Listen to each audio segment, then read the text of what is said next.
Alright, welcome back to the channel, Warhammer Man Studios. I'm Warhammer Man, and we've got the last of our Astra Militarum models officially revealed. Lead the Astra Militarum from the front with the legendary Lord Solar Leontus.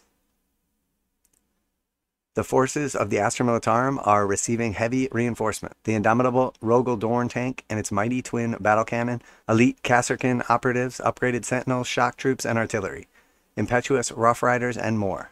The enemies of the Imperium will learn to fear the hammer of the Emperor. There's one man ultimately in charge of it all, wielding a weapon formed of countless lives and limitless tanks, and yes, he has a horse. Alright, let's take a look. So the little art piece we've kind of seen already. I mean, that is definitely very, very cool. Alright, looks like he's pretty well armored. Definitely rather eccentric. Kind of reminds me a little bit of a Age of Sigmar head. Something that you might see on the Stormcast Eternals. I think that is overall nice look.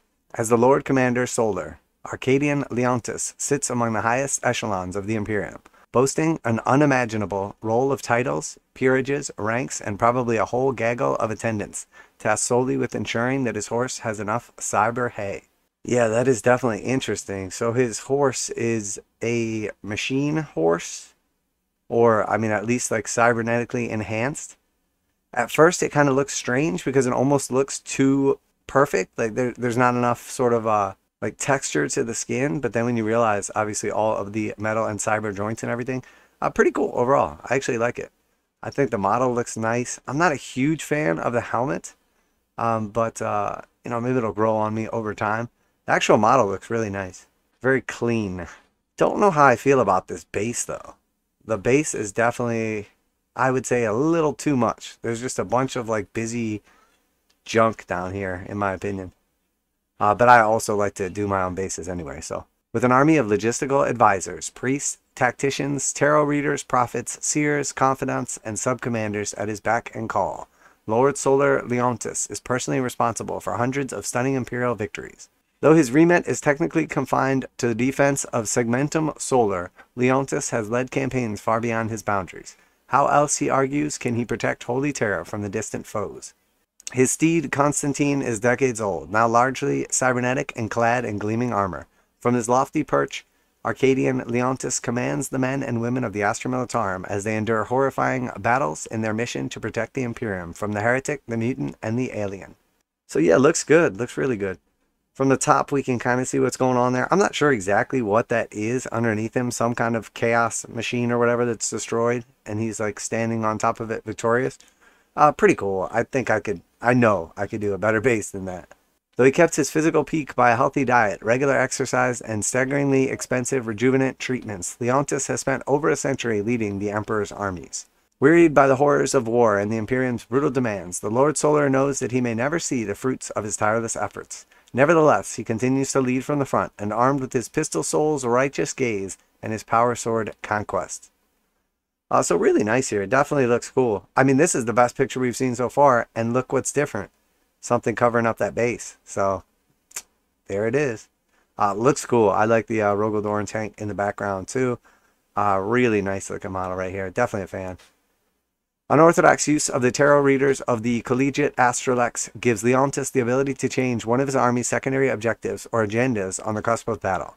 Reacting to his foe's plans, or is he feeling secure in his tactical choices, he can proceed with steely confidence and gain an additional command point in the first command phase. So the collegiate Astralex. After your opponent has revealed their secondary objectives or agendas for the battle, if your army contains this model, you can choose to change one of your secondary objectives or agendas, following the normal rules for selecting secondary objectives or agendas.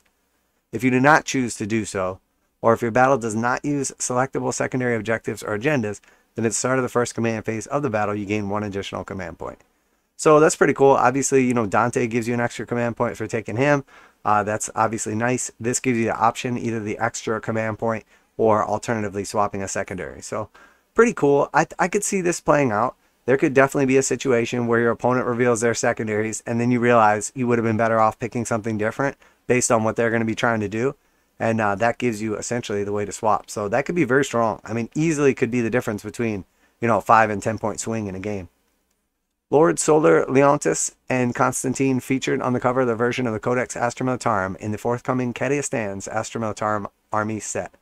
So yeah, we kind of saw this already, this little art piece. Very, very cool picture overall. Definitely a cool codex. And that's going to be coming in the limited edition box set. All the contents inside the actual book itself are the same, but it does come with that limited edition cover. Very, very cool. So let me know what you guys think about this if you're excited. I know, obviously, people are looking forward to the Astromilitarum box set. I think everything we have seen from them looks really nice so far. Definitely a fan of the casterkins, of everything inside the actual box set itself. The new tank, all looking really, really cool. So very nicely done. Very nicely done. Definitely a big fan of this entire range refresh. Yeah, he looks really good. The cyber horses or dogs, whatever you want to call them, for the AdMech really sold me on the idea of these like cybernetic horses in the 41st millennium. It makes perfect sense. Obviously, you can armor them up some, but you know the weak point is always going to be just shoot the horse or you know the guy if he's not well armored. So in this case, they are both pretty well armored, and then obviously the cybernetics make a big difference as well. So pretty nice. I do like the kind of relic looking pistol. Definitely a fan of the sword as well. Overall, has a really nice look to it. I'm not sure the lore or exactly where this character sits in everything, but very cool overall. And it seems like you're going to be able to mix all the different elements into a single guard army rather than having like the previous limitations. I'm not sure though. I really like the idea of being able to, you know, take Cadians or Catechins, etc. But honestly, for the longest time, it seems like Cadians have been pretty much the go-to because the rules are so good. If you have random shot weapons, you're able to re-roll that. That's freaking amazing. Now, there's obviously some other pretty good ones. I played Stormtroopers for quite a while with Imperial Knights, and they have some really nice stuff going on as well.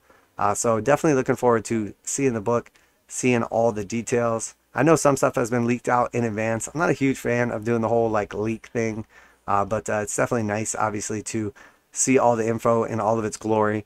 With the Codex 2 or new rules, you don't really get the full picture until you have everything, because you could have a pretty nice character or something like that, and then when you put the right relic or warlord trait on them, it just takes them to the next level, like exponential gains. So let me know what you think. Definitely a big fan of the model. Definitely a big fan of the rules. But that's going to go ahead and wrap it up for today. As always, if you enjoyed today's video, if you're into reactions, reviews, and news, painting, modeling, conversion tutorials for Warhammer 40,000, Kill Team Necromunda, Age of Sigmar, Warcry, and Horus Heresy, make sure to like and subscribe. Obviously, put out daily videos. It's the best way to support the channel. It's absolutely free. And, you know, I would personally appreciate it as well. So that's going to go ahead and wrap it up there. Hopefully everybody enjoyed the video today. But that's it. Warhammer Man Studios. I'm Warhammer Man, and I'm out of here.